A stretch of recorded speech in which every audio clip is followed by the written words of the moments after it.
심리학자 칼 융은요, 우리 현대사회가 사실은 아주 깊은 병을 앓고 있다고 봤습니다. 오늘 우리가 할 이야기는 바로 그가 파헤친 현대 정신의 위기, 그 뿌리에 대한 이야기입니다. 과연 무엇이 문제였을까요? 이 문장 정말 섬뜩하지 않나요? 기근도, 지진도, 암도 아닌 바로 인간 자신이 인간에게 가장 큰 위험이다. 융은 바로 이렇게 경고했어요. 진짜 위험은 저 바깥이 아니라 바로 우리 내면에서 온다는 거죠. 눈에 보이지도 않는 이 마음의 병이 어떻게 사회 전체를 집어삼킬 수 있는지 지금부터 그 이야기를 한번 시작해 보겠습니다. 자, 첫 번째 주제입니다.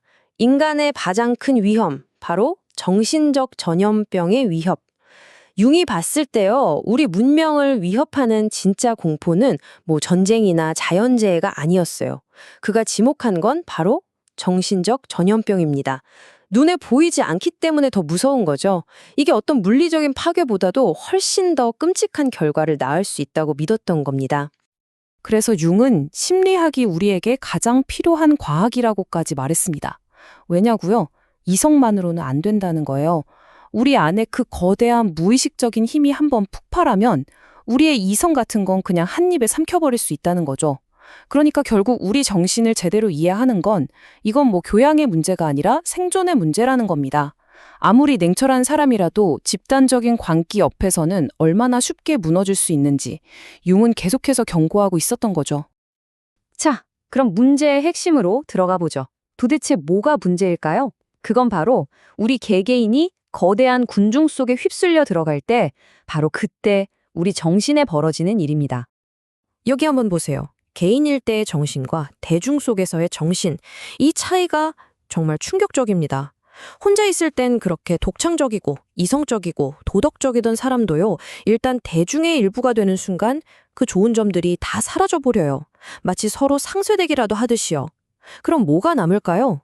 네, 바로 가장 낮은 수준의 것들, 그러니까 가장 원시적이고 감정적이고 심지어 비도덕적인 공통부모만 남게 된다는 겁니다. 정말 무서운 진실이죠? 멀쩡한 사람도 군중 속에 들어가면 괴물이 될 수 있다는 이야기니까요. 그래서 융이 이런 말을 남겼습니다. 지적인 사람 100명이 모이면 하나의 수두증 환자가 만들어진다. 와, 정말 직설적이고 강력한 표현 아닌가요? 이게 무슨 뜻이겠어요?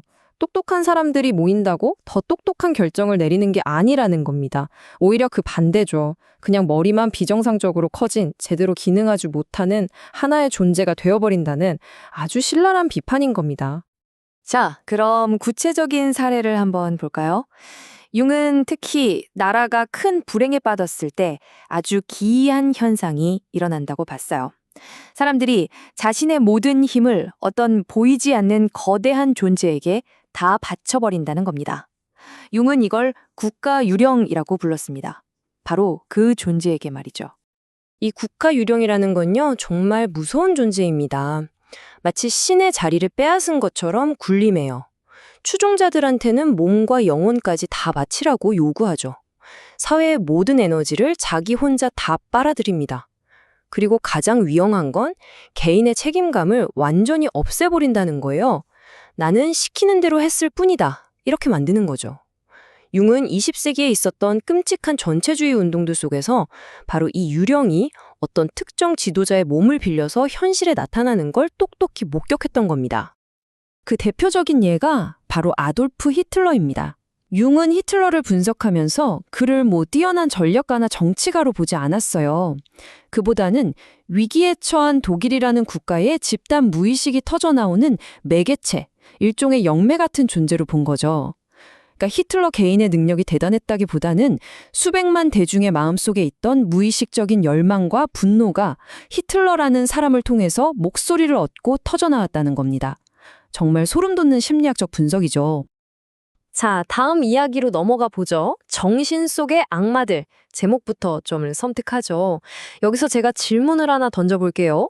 옛날 이야기 속에 등장하던 그 수많은 신들과 괴물들, 악마들 있잖아요. 과학이 발전하면서 그거 다 미신이야 하고 치부해버렸는데 과연 그들은 정말 그냥 사라져 버렸을까요? 어디로 갔을까요? 융의 대답은 이렇습니다. 그들은 사라지지 않았다. 단지 이사를 갔을 뿐이다. 이게 무슨 말이냐면요. 자, 보세요.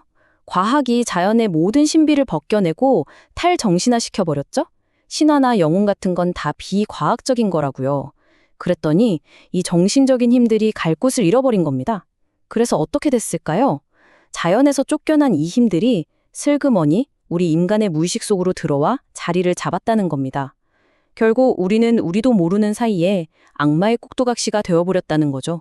밖에 악마를 쫓아냈더니 안으로 들어와 버린 셈입니다. 그런데 이게 왜 더 무서울까요? 융의 말을 들어보세요. 사람은 자신이 악마에게 지배당하고 있다는 걸 알아차리지 못한다. 오히려 자신의 모든 기술과 교활함을 그 무의식적인 주인을 위해 바치면서 그 힘을 1000배는 더 키워준다. 바로 이겁니다. 우리 마음속에 들어온 악마는 이제 우리의 이성과 기술, 현대 문명의 모든 도구를 마음껏 쓸 수 있게 된 거예요. 옛날 숲속의 악마보다 훨씬 더 위험한 존재가 되어버린 거죠. 그 파괴력의 규모를 한번 상상해 보세요. 2000년 전 로마의 원형 경기장에서 벌어진 그 끔찍한 일들. 융은 그걸 보면서 그건 20세기에 비하면 그냥 사소한 서막에 불과했다고 말합니다. 왜냐고요? 우리 내면의 악마가 현대기술이라는 날개를 달았을 때 20세기에 벌어진 그 인간 도살장은 과거와는 정말 비교도 할 수 없는 규모로 커져버렸으니까요. 자, 지금까지 정말 암울한 진단을 들어봤습니다. 그럼 해결책은 뭘까요? 이 끔찍한 상황에서 융이 내놓은 처방은 과연 무엇이었을까요? 놀랍게도 그 해답은 아주 거대한 게 아니었습니다. 이 집단적인 광기에 맞설 수 있는 유일한 희망은 아주 작은 곳에서 시작돼요. 바로 단 한 명의 온전한 개인입니다. 융의 말을 직접 들어보죠. 전체가 변하려면 개인이 스스로 변해야 한다. 선함은 개인의 성취다. 하지만 악이 태어나려면 대중이 필요하다. 이게 융의 핵심적인 믿음이에요. 진짜 긍정적인 변화는 절대 어떤 집단에서 오는 게 아니라는 거죠. 오직 한 개인이 힘겹게 이뤄내는 도덕적 성취에서만 온다는 겁니다. 생각해보면 맞는 말 같아요. 선한 일은 혼자서도 할 수 있지만 거대한 악은 항상 군중을 필요로 하잖아요? 그럼 개인이 추구해야 할 목표는 뭘까요? 융은 그걸 만다라라는 상징으로 설명합니다. 만다라는 원래 산스크리트어로 원은이라는 뜻인데요. 심리학에서는 완전함, 통합을 의미해요. 흩어져 있던 나의 의식과 무의식이 하나로 합쳐져서 온전한 나, 즉 전체성을 이루는 상태. 바로 이게 우리가 가야 할 길이라는 겁니다. 그럼 그 전체성으로 가는 길은 어떨까요? 안타깝게도 꽃길은 아닙니다. 아주 어렵고 힘든 여정이죠. 먼저 내 안에 있는 가장 어두운 부분, 융이 그림자라고 부른 그것과 정면으로 마주해야 하고요. 또 내면 깊은 곳에서 들려오는 무의식의 목소리에도 귀를 기울여야 합니다. 그리고 마지막으로 그 누구에게도 미루지 않고 나 자신의 도덕적 책임을 온전히 짊어져야 하는 어쩌면 좀 고통스러운 과정일 수 있습니다. 자, 여기 두 개의 길이 있습니다. 한쪽은 계중운동의 길이에요. 아주 쉽고 달콤한 구호를 외치죠. 우리를 따르기만 하면 돼 하면서 내 나약함을 군중 속에 감쪽같이 숨겨줍니다. 하지만 그건 카드로 만든 집처럼 위태롭죠. 반면에 다른 쪽엔 개인의 변화라는 길이 있습니다. 이건 정말 어렵고 어쩌면 평생이 걸리는 고독한 노동일 수 있어요. 끊임없이 나를 돌아보고 비판해야 하니까요. 하지만 이 길만이 진짜 나를 찾아가는, 진짜 치유로 가는 유일한 길입니다. 책임감과 성숙함을 기르는 길이죠.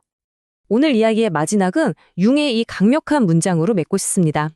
필요한 것은 진리를 아는 것이 아니라 그것을 경험하는 것이다. 내면에 말로 표현할 수 없는 비합리적인 경험으로 가는 길을 찾는 것이다. 정말 중요한 말이죠. 머리로만 아는 지식, 책에서 읽은 그럴듯한 개념들, 그런 걸로는 부족하다는 겁니다. 진짜 우리를 구원하고 변화시키는 건 내면 깊은 곳에서 온몸으로 부딪히고 깨닫는 어쩌면 말로는 다 설명할 수 없는 그런 경험이라는 거죠. 자, 이제 마지막 질문을 여러분께 던져봅니다.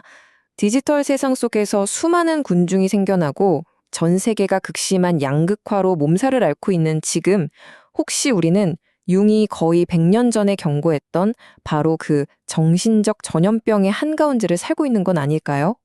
한 번쯤 깊이 생각해 볼 문제가 아닐까 싶습니다.